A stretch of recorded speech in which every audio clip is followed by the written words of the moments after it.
السلام علیکم ورحمۃ اللہ وبرکاتہ۔ الحمد للہ رب العالمین والصلاة والسلام علی اشرف الانبیاء والمرسلین۔ اللہم لا سہل الا ما جعلتہ سہلا وانت تجعل الحزن اذا شئت سہلا یا مقلب القلوب صرف قلوبنا علی طاعتک۔ اللہم رب اشرح لی صدری ویسر لی امری واحلل عقدۃ من لسانی یفقہوا قولی۔ اللہم رب زدنا علما، اللہم رب زدنا علما، اللہم رب زدنا علما۔ اللہ پاک کی حمد و ثنا اور آقا دو جہاں نبی مکرم تاجدار عرب و عجم سید المرسلین خاتم النبیین رحمت للعالمین کی ذات گرامی پر درود و اسلام کے بعد، رب کائنات کا احسان عظیم ہے کہ جس نے ایک بار پھر ہمیں یہ قیمتی لمحات عطا فرمائے کہ جس میں ہم خلاصہ قرآن کی اس مجلس میں قرآن حکیم کے ساتھ مل بام بیٹھیں اور قرآن کو سمجھنے اور اس میں غور و فکر کرنے اور اس میں تدبر کرنے اور قرآن کا پیغام دوسرے لوگوں تک پہنچانے کی کوشش کریں۔ رب کائنات سے دعا ہے کہ وہ ہمیں قرآن حکیم کو صحیح طریقے سے پڑھنے، سمجھنے، اس پر عمل کرنے اور اس کا پیغام دوسرے لوگوں تک پہنچانے کا ذریعہ بنائے، اور اللہ سبحانہ و تعالی ہمیں حق بات کہنے، سننے اور اس پر عمل کرنے کی توفیق عطا فرمائے۔ اللہ سبحانہ و تعالی کے فضل و کرم اور احسان سے اور نبی اکرم صلی اللہ علیہ وسلم کے فیضان کے تصدق سے ہم نے خلاصہ قرآن کی گزشتہ مجلس میں سورہ القاریہ، سورۃ التکاثر اور العصر، الحمزہ، الفیل اور القریش کا خلاصہ اور ان کے اہم مضامین پر بڑی تفصیل سے گفتگو کی تھی۔ آج ہماری گفتگو کا مرکز و محور سورۃ المعون، الکوثر، الکافرون اور النصر ہوں گی۔ اس سے پہلے کہ باقاعدہ ہم اپنی گفتگو کا آغاز کریں، سب سے پہلے تو میں آپ سب حضرات کو اس مبارک مجلس میں خوش آمدید کہتا ہوں اور دعا گو ہوں کہ اللہ سبحانہ و تعالی آپ سب کو اجر عظیم عطا فرمائیں اور آپ کو اپنے حفظ و امان میں رکھے۔ ہم اس سے پہلے کہ ہم باقاعدہ آج کے درس کا آغاز کریں، ہم پچھلی صورتوں کے مضامین کا سرسری سا جائزہ لے لیتے ہیں تاکہ صورتوں کے اہم مضامین ہمارے ذہن نشین ہو جائیں اور نئے آنے والے ناظرین اور ناظرات اور سامعین اور سامعات کو بھی سمجھنے میں آسانی ہو اور وہ بھی ہمارے ساتھ چل سکیں۔ سورۃ القاریہ، اس سورہ مبارکہ میں 11 آیات اور 1 رکوع ہے۔ کلمات کی تعداد 35 اور حروف کی تعداد 160 ہے۔ ترتیب قرآنی کے اعتبار سے اس کا نمبر جو ہے 101 ہے۔ مکہ کے قیام کے ابتدائی زمانہ میں یہ سورہ مبارکہ نازل ہوئی۔ اس سورہ مبارکہ میں انسان کو قیامت سے ڈرایا گیا کہ اس سے غافل ہو کر مت بیٹھ جانا، اس کا آنا یقیناً ہے اور اس میں کوئی شک و شبہ کی گنجائش نہیں ہے۔ جب وہ آئے گی تو پھر انسان جو ہے اس کے ہوش و حواس جو ہے وہ اڑ جائیں گے اور ان کو وہ بگاڑ دے گی اور اندر سے باہر تک ہر چیز کو زور سے ہلا ڈالے گی۔ آدمی جو ہیں وہ پروانوں اور پتنگوں کی طرح ادھر ادھر بکھرے ہوئے ہوں گے اور بے تاشا دوڑے چلے آ رہے ہوں گے، اور اس دن ہر انسان کے اعمال جو ہے تولے جائیں گے۔ جن کے اعمال یعنی ان کی نیکیوں کے اعمال باری ہوں گے ان کو جنت میں داخل کیا جائے گا اور ان کو نامہ اعمال دائیں ہاتھ میں دیا جائے گا، اور جن کے اعمال میں گناہ زیادہ ہوں گے، نیکیوں کا پلڑا ہلکا ہوگا، ان کو جہنم میں بھیج دیا جائے گا اور ان کو نامہ اعمال جو ہے وہ پیٹھ کے پیچھے سے دیا جائے گا۔ اب تصور کیا کبھی آپ نے یہ جو فراشہ تتلی جو ہوتی ہے، یہ جب لائٹ جل رہی ہوتی ہے تو اس پر کس طرح دیوانہ وار، اس کو کوئی پتہ نہیں ہوتا کہ کیا کرنا ہے۔ اسی طرح اگر ٹڈیاں آپ نے دیکھی ہیں کھیتوں میں گھاس کے قریب ہوتی ہیں تو وہ کس طرح اچھل کود رہی ہوتی ہیں، تو اسی طرح کا منظر ہوگا قیامت والے دن انسان کا بھی۔ تو یعنی یہاں فرمایا گیا کہ یعنی یہ قاریہ صفت ہے قیامت کی صفات میں سے، یعنی قیامت کے ناموں میں سے ایک نام ہے، صفاتی نام ہے، جس سے مراد وہ عظیم حادثہ ہے یعنی قیامت کے دن کا۔ اس سورہ مبارکہ میں 1 رکوع 11 آیات ہیں۔ قرآن کا معنی جو ہے، قرآن کا معنی ہے کہ کسی چیز کو کھٹکھٹانا، یعنی کسی چیز کو کسی چیز پر مار کر آواز نکالنا، یعنی ڈنڈا یا اس طرح کی کوئی چیز ہے۔ تو آپ دیکھیں کبھی اگر آپ کو اتفاق ہوا ہو کہ ایکسیڈنٹ ہوتا ہے 2 گاڑیوں کا، تو کتنی زوردار آواز نکلتی ہے، کتنا زوردار دھماکہ ہوتا ہے۔ میں جب زمانہ طالب علمی کے آخری سال میں تھا، تقریباً یہ 2004 کی بات ہے غالباً، یا 3 کے آخر کی بات ہے، تو ہم بازار میں ایک شاپ پر کچھ چیز خرید رہے تھے، تو جب باہر نکلے تو ایک گاڑی روڈ سے آ کر وہاں سے اس قدر، یعنی ایک کھمبا تھا تو اس کے ساتھ اتنی زور سے اس نے مارا آ کے کہ گاڑی کو آگ لگ گئی، اور اتنا زوردار دھماکہ ہوا کہ تمام لوگ جو تھے ان کے ہوش و حواس جو ہے وہ انہیں سلامت نہیں رہے، اور ایک خاتون جو ہے وہ زمین پر گر گئی، اس کے ساتھ تھوڑی سی گاڑی لگی اور وہ زخمی بھی ہو گئی۔ تو کہنے کا مقصد یہ ہے کہ اس قدر وہ اس دن زوردار دھماکہ ہوگا، یہاں ایک گاڑیوں کی آواز سن کر ہمارے جو اوسان خطا ہو جاتے ہیں، تو قیامت کا منظر ذرا اپنے سامنے رکھیں کہ اس دن یعنی کیا عالم ہوگا جب زلزلہ آئے گا، زمین اپنی ساری چیزیں اگل دیں گی، انسان جو ہے وہ بالکل ان کے ہوش و حواس جو ہے وہ ختم ہو جائیں گے، اور اس دن پہاڑ جو ہے وہ روئی کی طرح رنگین، جیسے دنکی ہوئی روئی ہوتی ہے اس طرح ہو جائیں گے، چونکہ پہاڑوں کے رنگ مختلف ہیں، اس طرح جب ان کو دنکا جائے گا تو پھر وہ ان کا کلر مختلف ہوں گے، جیسے حادثہ ہوتا ہے، ایکسیڈنٹ ہوتا ہے، یعنی کتنی زوردار آواز آتی ہے۔ تو اس دن تصور کریں کہ جب پہاڑ، زمین، ہر چیز کو یعنی ختم کر دیا جائے گا اور زمین کا زلزلہ اتنا زوردار ہوگا تو اس کی آواز کا عالم کیا ہوگا۔ اور یعنی اس منظر کو اگر ہم ہمیشہ اپنے سامنے رکھیں تو پھر آخرت کی تیاری کرنے میں ہمیں کوئی مشکل پیش نہیں آئے گی۔ اس وزن پر آپ دیکھیں قرآن حکیم کے کئی لفظ جو ہیں وہ قیامت کے حوالے سے بتائے گئے، جیسے الحاقہ، طاقہ، تامہ، ساغہ، الغاشیہ، الساعہ، الواقعہ، الحازمہ، اور یہاں پھر القاریہ کا لفظ استعمال ہوا، یعنی القاریہ وما ادراک ما القاریہ، پھر تفصیل بتائی گئی۔ پیچھے ہم نے جب سورہ القدر پہ گفتگو کی تھی تو میں نے آپ کو بتایا تھا کہ جب بھی ما ادراک آتا ہے تو اس کا پھر آگے جواب دیا جاتا ہے، جب ما یدریک کا لفظ استعمال کیا جاتا ہے قرآن میں تو اس کا جواب نہیں دیا جاتا۔ قیامت کے لیے ما یدریک لعل الساعۃ قریب ان کا لفظ استعمال کیا گیا، تو وہاں چونکہ قیامت کا علم صرف رب کائنات کو ہے، انسانوں کو اس کا علم نہیں، تو وہاں یہ نہیں کہا گیا کہ ما ادراک، تو یہاں کہا گیا کہ ما ادراک۔ اس کے آگے پھر اس کی تفصیل بیان کی گئی کہ وہ قاریہ ایسا دن ہے جس دن لوگ جو ہے یوم تکون الناس کالفراش المبثوث، پروانوں کی طرح ہوں گے، پتنگوں اور ٹڈیوں کے لیے بھی یہ مبثوث کا لفظ استعمال ہوتا ہے، یعنی انسان پتنگوں کی طرح ہوں گے، پتنگوں کو کوئی پتہ نہیں ہوتا کہ کیا کرنا ہے، اسی طرح ٹڈیاں بھی اچھل کود کرتی ہیں، ان کو کوئی پتہ نہیں ہوتا۔ تو اب دیکھیں کہ 3 اوقات ایسے ہوں گے کہ جب کوئی کسی کو نہیں پوچھے گا، اور ہر کوئی جو ہے وہ پھٹکا پھر رہا ہوگا اپنی فکر میں۔ پہلا وہ وقت ہے جب قبروں سے انسان نکلیں گے، سور پھونکا جائے گا، سارے لوگ کھڑے ہوں گے، اور پھر دوسرا وقت وہ ہوگا جب نامہ اعمال تقسیم کیا جائے گا، اور تیسرا وہ وقت جب نامہ اعمال تولے جائیں گے، ہر ایک کو اپنی فکر ہوگی۔ پہاڑ جو ہے وہ تنگی ہوئی رنگین روئی کی طرح ہوں گے، چونکہ پہاڑوں کے جیسے میں نے عرض کیا کہ رنگ بھی مختلف ہیں، اس لیے دنکے ہوئے بھی مختلف ہوں گے۔ اور منفوش کا لفظ جو ہے یہ انگلیوں سے کسی چیز کو بکھیرنے کے لیے بھی استعمال ہوتا ہے، یعنی رات کو جانوروں کو چارے کے لیے چھوڑ دینے کے لیے بھی استعمال ہے، جیسا داؤد علیہ السلام کے اس قصے میں جو کیس ان کے سامنے آیا تھا، اس میں بکریوں کے لیے نفش کا لفظ استعمال ہوا ہے، یعنی ہر چیز بکھری ہوئی ہوگی، کیا حال ہوگا۔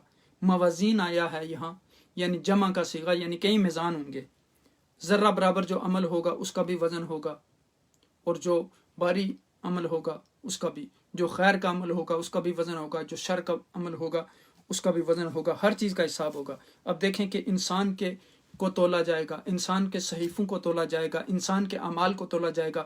اب دیکھیں کہ انسان کے بارے میں ایک حدیث پاک میں آتا ہے کہ ایک بہت موٹا تازہ شخص جو ہے وہ اس کو اللہ سبحانہ وتعالیٰ کے سامنے لایا جائے گا، اور اس کا وزن جو ہے وہ مچھر کے برابر بھی نہیں ہوگا۔ اب دیکھیں کہ عبداللہ بن مسعود رضی اللہ تعالیٰ عنہ، آپ بہت کمزور تھے، لیکن آپ کے بارے میں کہا جاتا تھا کہ آپ کا ایمان جو ہے وہ پہاڑوں جیسا ہے، اور آقا دو جہاں نبی اکرم صلی اللہ علیہ وسلم، بعض لوگ آپ کو دیکھ کر جب ہنستے تھے تو ان کی پنڈلیاں جو تھیں وہ بہت کمزور تھیں، تو آقا دو جہاں نبی اکرم صلی اللہ علیہ وسلم نے فرمایا کہ ان پنڈلیوں کا وزن جو ہے قیامت کے دن اود کے پہاڑ سے بھی زیادہ ہوگا۔ تو اصل وزن جو ہے وہ ایمان کا وزن ہے، آپ کے اچھے اعمال کا وزن ہے، آپ کی نیکیوں کا وزن ہے، آپ کے صدقہ و خیرات کا وزن ہے۔ یہ وزن نہیں ہے کہ انسان جو باری ہوگا تو اس کا وزن ہوگا۔ پھر انسان کے صحیفے تولے جائیں گے، یعنی آپ دیکھیں کہ جس طرح آقا دو جہاں نبی اکرم صلی اللہ علیہ وسلم نے حدیث پاک میں فرمایا کلمتان خفیفتان الی اللسان حبیبتان الی الرحمن ثقیلتان الی المیزان سبحان اللہ و بحمدہ سبحان اللہ العظیم، یعنی دو کلمات زبان پر بڑے ہلکے ہوتے ہیں، اللہ سبحانہ وتعالیٰ کو بہت محبوب ہیں، سکیل پر وزن پر وہ بہت باری ہوں گے، سبحان اللہ و بحمدہ سبحان اللہ العظیم۔ جیسے ایک حدیث پاک میں آتا ہے کہ ایک کارڈ جس پہ لا الہ الا اللہ محمد الرسول اللہ لکھا ہوگا، جب وہ پلڑے پہ رکھا جائے گا تو وہ پلڑے کو باری کر دے گا، نیکیوں کے پلڑے کو۔ تو اسی طرح آپ دیکھیں کہ جن صحیفے جن پر اعمال لکھے جائیں گے ان کو بھی تولا جائے گا، اور اسی طرح یعنی وہ خود انسان کو تولا جائے گا۔ تو جیسے میں نے عرض کیا کہ باری انسان کا وزن جو ہے وہ مچھر کے پر کے برابر بھی نہیں ہوگا، حدیث پاک میں جیسے آتا ہے۔ تو کیونکہ اس کے پاس نیک اعمال نہیں ہوں گے، اس کا کوئی وزن ہی نہیں ہوگا۔ تو اگر جسمانی طور پر یعنی کمزور بھی ہو انسان لیکن ایمان پر استقامت ہو، اچھے اعمال ہوں، تو اس کا وزن جو ہے وہ زیادہ ہوگا۔ اب دیکھیں جیسے یہاں دنیا میں وہاں طرح طرح کے میزان ہوں گے، اور اللہ سبحانہ وتعالیٰ ہر چیز جو آپ کے سامنے آ جائے گی۔ دنیا میں آپ دیکھیں میڈیکل ٹیسٹ کرواتے ہیں، ایک بیماری ہوتی ہے اس کے لیے کبھی کبھی 10-20 ٹیسٹ کیے جاتے ہیں، اور ایک ایک چیز ایکوریٹ آپ کو بتا دی جاتی ہے۔ اگر دنیا کا یہ نظام ہے تو وہ رب کائنات جس نے یہ نظام بنایا ہے اس کے یعنی نظام کا کیا عالم ہوگا۔ اس لیے یہاں یعنی سورت کے اختتام پر بتلایا گیا کہ یعنی قیامت والے دن جو ہے وہ عالم کے قلم کی صحیح جو ہے جس قلم سے وہ لکھتا تھا اس کو بھی تولا جائے گا، ان ورقوں کو تولا جائے گا، ان باتوں کو تولا جائے گا جو خیر کی باتیں ہوں گی، اور شہید کے خون کو تولا جائے گا، اور ہر وہ بات جو ہم بولتے ہیں اس کو تولا جائے گا، خیر کی باتوں کو بھی تولا جائے گا اور شر کی باتوں کو بھی تولا جائے گا۔ پھر سورت کے اختتام پر بتلایا گیا ہے کہ قیامت کے دن انسان کے اعمال کا وزن ہوگا، کسی کی حسنات زیادہ ہوں گی اور کسی کی سیئات، اور انہی کے اعتبار سے جو ہے انسان کا انجام کا تعین ہوگا۔ قیامت کی ناکیوں سے اس سورہ مبارک میں ڈرایا گیا اور بتایا گیا کہ وزن ان چیزوں کا ہوگا جو اللہ کی پسندیدہ باتیں ہوں گی۔ قبر کی آگ جو ہے وہ دنیا کی آگ سے 70 گنا زیادہ ہوگی، آپ تصور کر لیں اس آگ سے ہم کتنا ڈرتے ہیں، تو اس آگ کا عالم کیا ہوگا۔ اس کے بعد سورہ تکاثر جو ہے کا موضوع دنیا کی دوڑ کے بارے میں ہے۔ دو راستوں کی دوڑ ہے، ایک دنیا کے راستے کی دوڑ ہے، ایک آخرت کے راستے کی دوڑ ہے۔ جیسے رب کائنات نے قرآن میں فرمایا وَسَارِعُوا إِلَىٰ مَغْفِرَةٍ، اللہ کی مغفرت کی طرف دوڑو۔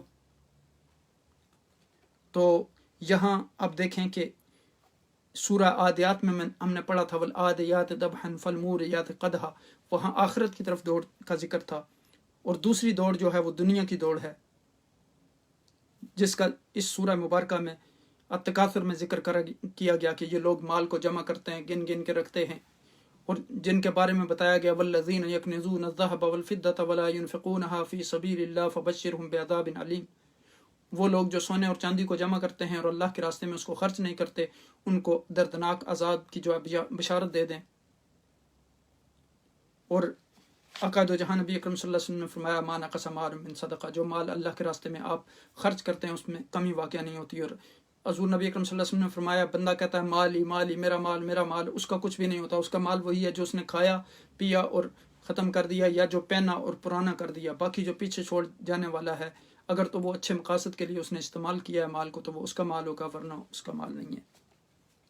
یعنی ان لوگوں کی آپ دیکھیں کہ اس صورت میں مکی اور مدنی ہونے کا اختلاف ہے۔ اس سورہ مبارکہ میں 1 رکوع اور 8 آیات ہیں۔ انسان کی غفلت کا ذکر ہے اس میں۔ الہا کا معنی ہوتا ہے زیادہ ضروری چیز سے غافل رکھ کر کسی گھٹیا چیز میں مشغول کر دینا، تو دنیا آخرت کے مقابلے میں جو ہے ایک گھٹیا چیز ہے۔ جس طرح رب کائنات نے وہاں ہمیں بتا دیا کہ زُيِّنَ لِلنَّاسِ حُبُّ الشَّهَوَاتِ مِنَ النِّسَاءِ وَالْبَنِينَ وَالْقَنَاطِيرِ الْمُقَنطَرَةِ مِنَ الذَّهَبِ وَالْفِضَّةِ وَالْخَيْلِ الْمُسَوَّمَةِ وَالْأَنْعَامِ وَالْحَرْثِ ذَلِكَ مَتَاعُ الْحَيَاةِ الدُّنْيَا وَاللَّهُ عِندَهُ حُسْنُ الْمَآبِ۔ یہ عورتوں کی محبت، زیب و زینت، نمائش، سونے چاندی کی محبت، مال و دولت کی محبت، چوپایوں کی محبت،